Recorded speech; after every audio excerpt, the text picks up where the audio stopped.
After the first 3 videos, you've probably figured out that I'm still experimenting on the nature, the format, and the thematic of this blog.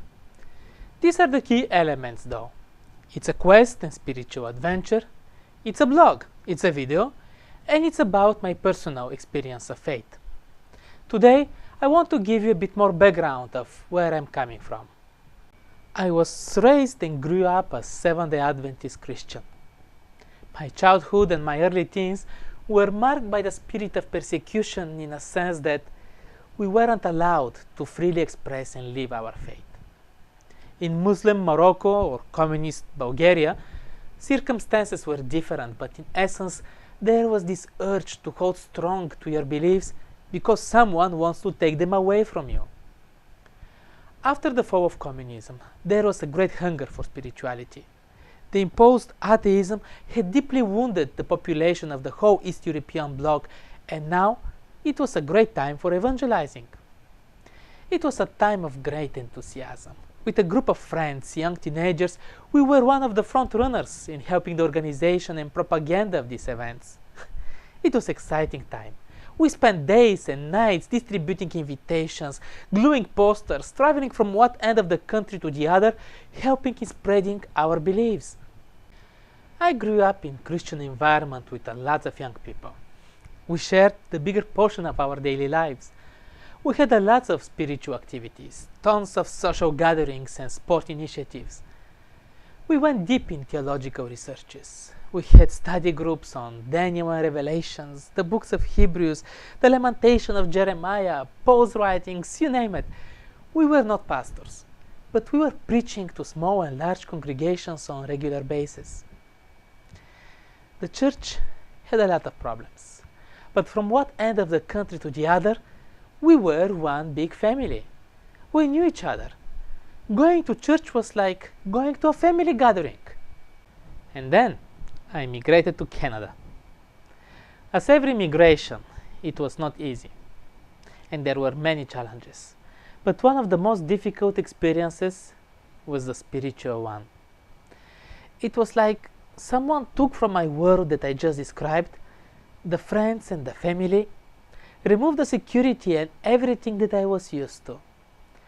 Then added some strong cultural shock, big uncertainties, lots of questions, a huge load of responsibilities for my newly formed family, and said to me, "Go and live your faith now."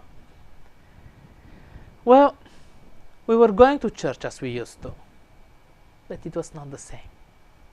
Of course, it could not be the same. This is a different country, different culture, different people, but they are still the same beliefs, right? Don't get me wrong.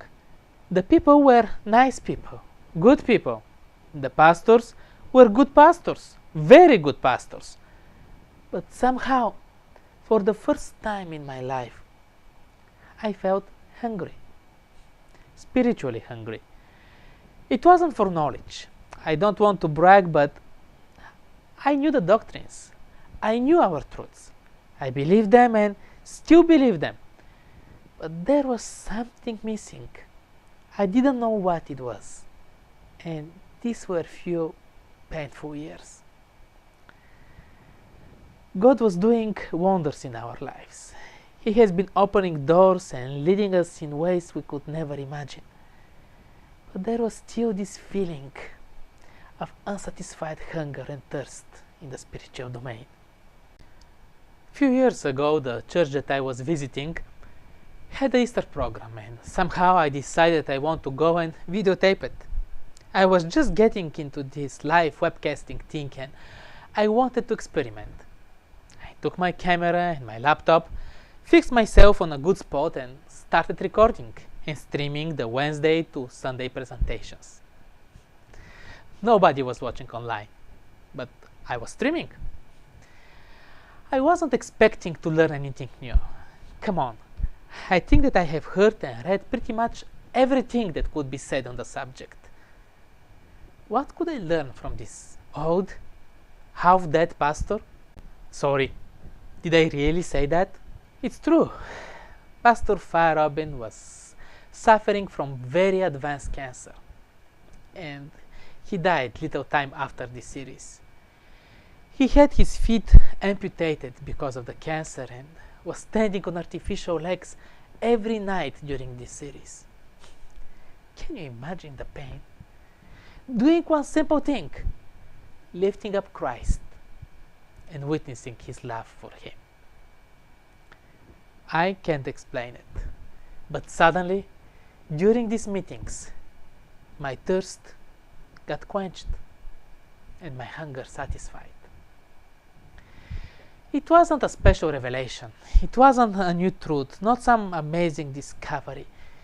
It was not so much the words that he said, but the whole testimony of this man who, instead of resting peacefully or finding some better enjoyment for the last days of his life, chose to be there and share the one that had fulfilled his life. This experience with Christ in the deepest areas of my life is what I have been thirsting for. It's one thing to know about him, completely different to get to know him. Since then, my faith quest entered in a completely different dimension. The challenges are still there. Many questions are still there. Many new questions came up. Many things that were clear to me before are not so much anymore. But the feeling is different. The journey has changed. The trust and relationship with Christ is different. Before getting married, many young people think that they know everything about marriage and relationships. But ask happily married couples for several years about their secrets, and they will tell you that they can't explain it, that they don't think to know much about marriage anymore, but they wouldn't trade for anything what they have built together. This is pretty much what I'm talking about. To the next time.